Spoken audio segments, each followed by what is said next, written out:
कर ली।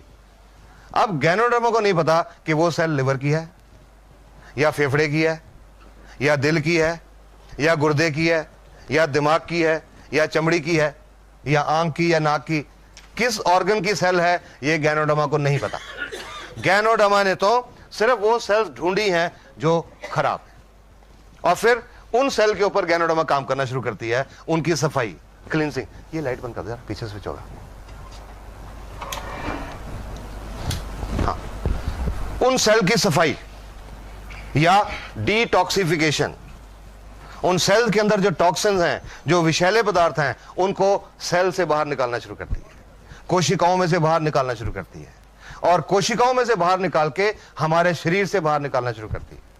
शरीर से बाहर कैसे निकालती है? जो प्राकृतिक रास्ते हैं निकलने के, पेशाब के रास्ते या पसीने के रास्ते या बलगम के रास्ते या नाक के नजले के रास्ते या आंख में आंसुओं के रास्ते या उल्टी के रास्ते या दस्त के रास्ते या कोई चमड़ी पे फोड़े फुंसी होने के रास्ते, जो नेचुरल रास्ते हैं, उन रास्तों से ये टॉक्सिन शरीर से बाहर निकलना शुरू करते हैं। डिटॉक्सिफिकेशन का पीरियड है 1 सप्ताह से लेकर 30 सप्ताह तक, 1 week to 30 weeks. This is understandable कि जितना कचरा अंदर ज्यादा इकट्ठा हुआ होगा, सफाई करने में उतना ज्यादा टाइम लगेगा। हम घरों में भी तो देखते हैं, घर की रोज सफाई करते हैं तो आधे पौने घंटे में पूरा घर साफ हो जाता है, पर अगर 1 साल घर बंद करके कहीं घूमने चले जाएं और 1 साल के बाद आए तो आधे पौने घंटे पे सफाई नहीं होती, 15-20 दिन लग जाते हैं, क्योंकि कचरा ज्यादा इकट्ठा हो गया 1 साल का। सिमिलरली हमारे शरीर में जितना कचरा ज्यादा इकट्ठा हुआ है, जितने टॉक्सिन ज्यादा हैं, टॉक्सिन लोड जितना बॉडी पे ज्यादा है, उतना ज्यादा टाइम लगेगा। इस दौरान जब डिटॉक्सिफिकेशन चल रही है, शरीर के अंदर कुछ चेंजेस आते हैं, कुछ तब्दीलियां आती हैं। ये एक बहुत इंपॉर्टेंट चीज है समझने की, अंडरस्टैंड इट वेरी वेल। नहीं तो जो लोग ये समझते नहीं, गैनोडर्मा खाना शुरू करते हैं, 15 दिन के बाद छोड़ देते हैं। अरे मेरे को तो रिएक्शन हो गया, मैंने तो छोड़ दी। हुआ था, मैंने 1 महीना खाई, मेरे को तो रिएक्शन हो गया, मैंने तो छोड़ दी। ये बहुत जरूरी बात समझने की है। गैनोडर्मा का कोई रिएक्शन नहीं होता, इसका कोई साइड इफेक्ट नहीं है, कोई नुकसानदायक इफेक्ट नहीं है, no harmful effect. I can say that with confidence today. But, thank you. But during detoxification, जब सेल की सफाई चल रही है तो शरीर में कुछ सिम्टम्स आते हैं, कुछ लक्षण आते हैं, उनको हम बोलते हैं एलिमेंट रिफ्लेक्शन। एलिमेंट रिफ्लेक्शन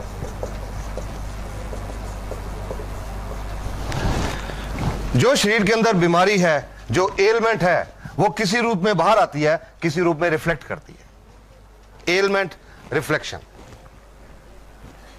कुछ उदाहरण बताता हूं आपको। किसी का लिवर खराब है, जिगर खराब है, जब गैनोडर्मा लिवर की सेल के ऊपर, जिगर की सेल के ऊपर काम करना शुरू करती है, उनकी सफाई शुरू करती है, आंखें लाल हो जाती हैं। आज कई मरीज देख चुका है, अजी क्या दे दिया आपने, मेरी तो देखो आंखें खराब हो गई। शुरू में मेरे माताजी ने भी मेरे को यह कहा था। जब मैं ठीक हुआ तो मैंने अपने मम्मी डैडी को, बीमारी नहीं, just as a health tonic खिलाना शुरू किया। वो खिलाने के लगभग 20-22 दिन के बाद एक दिन मेरे माताजी ने सुबह मेरे को उठा दिया 6 बजे, ये देख मेरे को क्या दे दिया, तेरी दवाई ने आंखें खराब कर दी, रिएक्शन कर दिया, तेरी दवाई ने क्या दे दिया मेरे को आंखों के डॉक्टर के पास लेके चला। आज देखा मैंने, आंखें बहुत लाल थी, दे वर फायरी रेड, बहुत लाल थी। अब आंखें लाल क्यों है मुझे पता था, गैनोडर्मा के बाद आंखें लाल क्यों होती हैं, something wrong with the liver. फिर मैंने अपनी माताजी की पुरानी हिस्ट्री सोची सारी, 30-32 साल की। 30-32 साल से मेरे माताजी को पेट में थोड़ा दर्द रहता था और कॉन्स्टिपेशन, कब्ज रहती थी। बड़े अल्ट्रासाउंड, बड़े एक्सरे, बड़ी दवाइयां, बड़े मेडिकल स्पेशलिस्ट, ये प्रॉब्लम हल नहीं हुई। तो मैंने माताजी को कहा कि डॉक्टर्स आपकी बीमारी नहीं पहचान सके, आज गैनोडर्मा ने पहचान ली। Your liver is not working. कोई आंखों के डॉक्टर के पास नहीं जाना, कोई दवाई नहीं डालनी, सिर्फ पानी पियो ज्यादा, ताकि डिटॉक्सिफिकेशन जल्दी हो जाए। चुप करके बैठ गए, और उसके 10-12 दिन के बाद गाली हट गई, और उसके बाद जब तक वो रहे उनको कॉन्स्टिपेशन और पेट की प्रॉब्लम नहीं रही। This is how ganoderma works. किसी को गुर्दे की तकलीफ है, किडनी फेलियर है, जब गैनोडर्मा गुर्दे की सेल पे काम करे तो कानों में भारीपन महसूस होता है, लगता है जैसे कान बंद हो रहे हैं। किसी को अधरंग पैरालिसिस या लकवा है, जब गैनोडर्मा नाड़ियों की सेल के ऊपर, नर्व सेल के ऊपर काम करे तो वो लक्के वाली जगह पे दर्द होनी शुरू हो जाती है। किसी को दमा की प्रॉब्लम है, जब गैनोडर्मा फेफड़े की सेल को साफ करती है, उस मरीज को कुछ उल्टियां आती हैं और कुछ दिन के लिए बलगम निकलती है। किसी को दिल की बीमारी है, हार्ट की आर्टरीज ब्लॉक्ड हैं, नाड़ियां बंद हैं, जब गैनोडर्मा उनको साफ करना शुरू करती है, चेहरे के ऊपर सेक निकलता महसूस होता है, गर्मी महसूस होती है, कईयों का चेहरा लाल भी हो जाता है। किसी का ब्लड प्रेशर ज्यादा रहता है, हाई ब्लड प्रेशर, उनको सिर के पिछले हिस्से में ऊपर दर्द होता है। जिनका ब्लड प्रेशर कम रहता है उनका सिर के पिछले हिस्से नीचे दर्द होता है। जिनको सर्वाइकल स्पॉन्डिलोसिस की प्रॉब्लम है उनको चक्कर महसूस होते हैं। जिनको माइग्रेन, आधा सिर दुखता है, उनका दर्द थोड़ा सा ज्यादा होता है। जिनको जोड़ों का दर्द है, गठिया है, दर्द थोड़ा ज्यादा होता है। जिनको बवासीर की प्रॉब्लम है उनको खून आता है मोशन के साथ। जिनको शुगर की प्रॉब्लम है, शुगर का लेवल थोड़ा सा बढ़ता है, नथिंग टू वरी, थोड़ा सा बढ़ता है, ज्यादा नहीं। और अगर शुगर वालों के किसी के अंदर के ऑर्गन भी डैमेज है, किडनी फेलियर है, आंखों की प्रॉब्लम है या कुछ और है, उनके ये कलाई के ऊपर, रिस्ट के ऊपर या टखने, एंकल के ऊपर सूजन भी आती है। All these are positive science, ये सब पॉजिटिव साइन है। इसका मतलब है गैनोडर्मा ने बीमारी पहचान ली और काम करना शुरू कर दिया। लगभग महीना, 1.5 महीना पहले मेरे को एक औरत का फोन आया। लगभग 4 महीने पहले उनकी कुछ प्रॉब्लम थी जो अल्ट्रासाउंड में भी शो हो रही थी।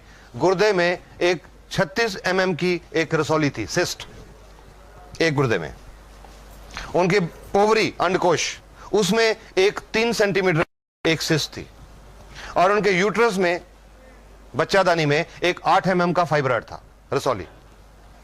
उन्होंने उसके लिए गैनोडर्मा की ट्रीटमेंट शुरू की। और ये शुरू करने के लगभग 2-2.5 महीने के बाद एक दिन मेरे को उनका फोन आया, और डॉक्टर साहब आपकी दवाई ने तो गड़बड़ कर दी। मैं कह जी कौन सी दवाई? मैंने तो कोई दवाई दी नहीं आपको। वो जी वो जो आपके कैप्सूल हैं। मैं जी दवाई नहीं है, वो टॉनिक है। अच्छा जो भी है, उसने गड़बड़ कर दी। मैंने कहा क्या हुआ? जी कल मेरे को बहुत दस्त लगे शाम को, और आज सुबह खून भी आया साथ में। मैंने रात को भी नहीं खाई, सुबह भी नहीं खाई, खराब कर दिया इसने। मैंने उनको एक ही क्वेश्चन पूछा कि आपको कोई पुरानी बवासीर की शिकायत तो नहीं है? वो तो जी 10 साल से है। मैं कहा गैनोडर्मा वही दिखा रही है कि आपके अंदर वो भी है। इसके लिए कुछ नहीं करना, 1-2 दिन में ठीक हो जाएगा। उसके बाद फोन नहीं आया। उसके बाद लगभग 1 महीने के बाद वो औरत अपना फरवरी के महीने का अल्ट्रासाउंड करा के लाई। पहला सितंबर का था, फरवरी का अल्ट्रासाउंड। उस अल्ट्रासाउंड रिपोर्ट के मुताबिक जो ओवरी में सिस्ट थी वो अब नहीं थी, जो यूट्रस में फाइब्रॉइड था वो अब नहीं था, और गुर्दे में जो 36 mm की सिस्ट थी वो अब 20 mm रह गई थी। About 3.5 months।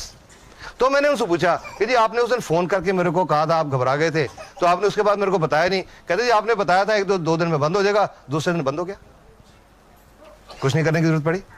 And now she is so happy.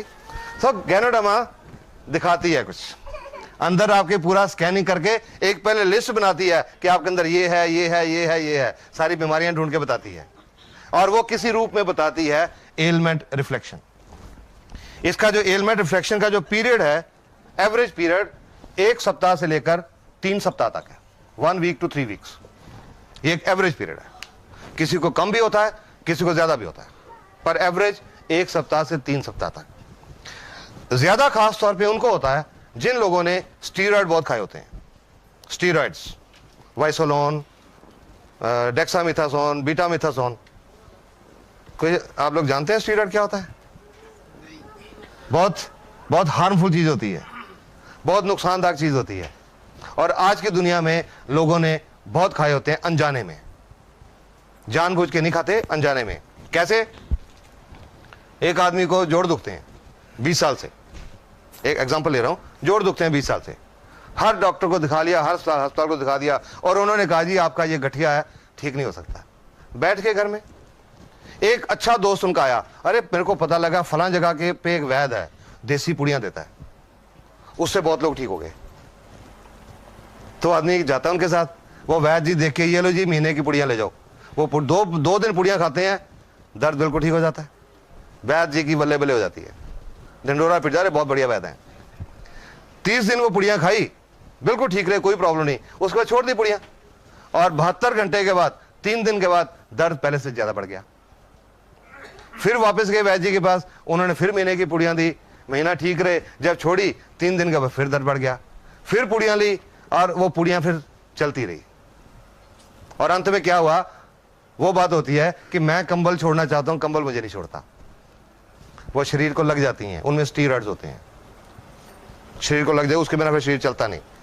और ये जो स्टीरॉइड हैं ये सफेद मोतियां पैदा करते हैं, कैटरेक्ट, पेट में अल्सर पैदा करते हैं और गुर्दे फेल हो रहे हैं। जब से अब गैनोडर्मा का काम शुरू किया, मेरे पास किडनी फेलियर के बहुत पेशेंट आ रहे हैं, और मैं समझता हूं, और उनकी मैं हिस्ट्री में गया तो मुझे लगा बहुत उनसे ज्यादातर लोगों ने कुछ देसी पुड़ियां खाई हुई थी, गुर्दे फेल हो जाते हैं। तो जिन्होंने ये स्टीरॉइड खाए होते हैं उनका एलमेंट रिफ्लेक्शन पीरियड थोड़ा ज्यादा हो जाता है, पर ठीक हो जाते हैं। हर एक को शुरू में मैं यही राय देता हूं, किसी को गैनोडर्मा की ट्रीटमेंट जब शुरू करें तो जिससे भी आप ले रहे हैं उससे ये पूछिए कि मेरे को ये प्रॉब्लम है, ये बीमारी है, मेरे को क्या निशानी आएंगी, सो दैट आप उसके लिए मेंटली प्रिपेयर्ड हो। कई लोग मेरे को ये भी कहते हैं जी उनको बता दिया पहले कि गठिया है, आपको दर्द बढ़ेगा, तो वो तो लेगा ही नहीं हमसे। तो मैंने कहा वो बेटर है, बता के आपने बता दिया कि दर्द बढ़ेगा, ये अच्छी निशानी है, वो कहे मैंने नहीं लेनी, वो बेटर है, इसकी बजाय कि आप उसको नहीं बताओ, 15-20 दिन का दर्द बहुत ज्यादा हो जाए तो वो आपको भी ब्लेम करे और गैनोडर्मा को भी ब्लेम करे कि इसने तो खराब कर दिया। इट इज बेटर कि पहले से बताओ। तो मैं हर एक को बताता हूं। एक औरत आई थी मेरे पास लगभग 1.5 साल पहले, गठिया था 5-6 साल से, देसी पुड़ियां खा रही थी बहुत देर से, 2-3 साल से देसी पुड़ियां चल रही थी।